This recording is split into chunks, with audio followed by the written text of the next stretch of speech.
Le cas de 3 enfants que l'on croit originaires du Royaume-Uni, piégés en Syrie après que leurs parents qui ont rejoint le groupe de l'État islamique sont morts par la suite, a soulevé des questions sur la manière dont ils peuvent être rapatriés.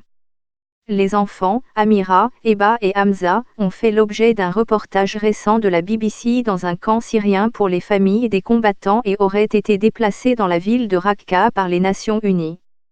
Les ressortissants étrangers à l'étranger ont droit à l'assistance consulaire, ce qui nécessite normalement un contact direct avec les personnes concernées.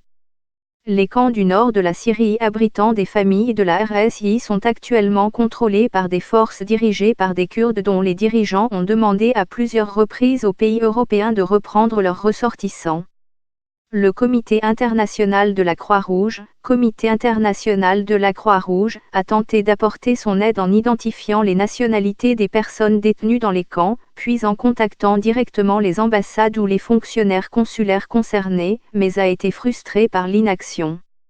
Nous n'avons devant nous qu'une image plutôt sombre d'une situation extrêmement complexe, a déclaré Peter Morey, président du Comité international de la Croix-Rouge, plus tôt cette année. Personne n'est particulièrement intéressé à mettre en place des structures, des processus pour traiter la question au-delà de l'aide d'urgence. Certains pays d'accueil ont cité des problèmes de sécurité et disent qu'il est trop dangereux d'envoyer leurs fonctionnaires dans une zone de conflit.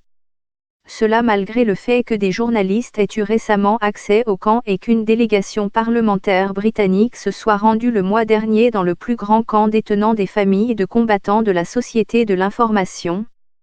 Un membre de la délégation, le député conservateur Crispin Blue, a déclaré que le retour des citoyens britanniques au Royaume-Uni était un fardeau que nous devons porter et que les enfants devraient être prioritaires.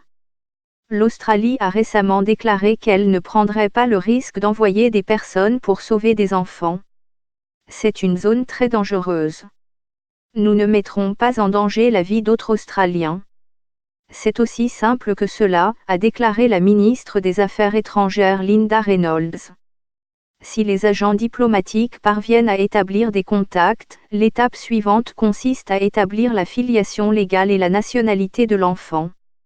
Au Royaume-Uni, le gouvernement affirme qu'il peut être extrêmement difficile d'établir la nationalité des enfants. Le ministère de l'Intérieur l'a dit à la BBC, nous examinons toutes les preuves pour déterminer la nationalité et nous examinerons chaque cas où l'on nous demande une assistance consulaire, mais ce processus est loin d'être simple. Dans un rapport publié en juillet, le King's College's International Centre for the Study of Radicalisation a déclaré que seulement 4 enfants étaient rentrés au Royaume-Uni, mais a également souligné que ce chiffre pourrait ne pas représenter exactement le nombre réel. En février, le ministre de l'Intérieur britannique de l'époque, Sajid Javid, a déclaré au Parlement qu'il avait de la sympathie pour les enfants innocents pris dans une zone de guerre.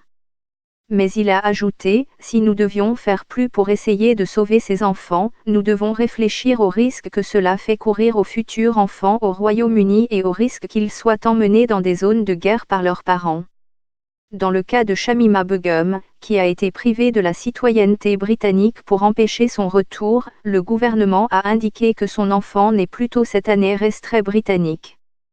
Par la suite, le gouvernement britannique a déclaré qu'il aurait été trop dangereux d'envoyer des fonctionnaires dans le camp où Shamima Begum était détenue pour faire sortir l'enfant. L'ONU affirme que depuis janvier, 17 pays ont rapatrié des femmes et des enfants des familles les plus nombreuses des membres de l'EI dans les camps. La Russie a ramené entre 145 et 200 enfants sur des vols organisés, et plusieurs États d'Asie centrale ont également repris des enfants. En mai, le Kazakhstan a organisé le retour de plus de 230 de ses citoyens pour la plupart des enfants de camps en Syrie. L'Autriche a récemment accepté de reprendre 2 enfants orphelins à la suite de tests ADN et d'une décision de justice sur la personne qui s'occuperait des enfants après leur retour.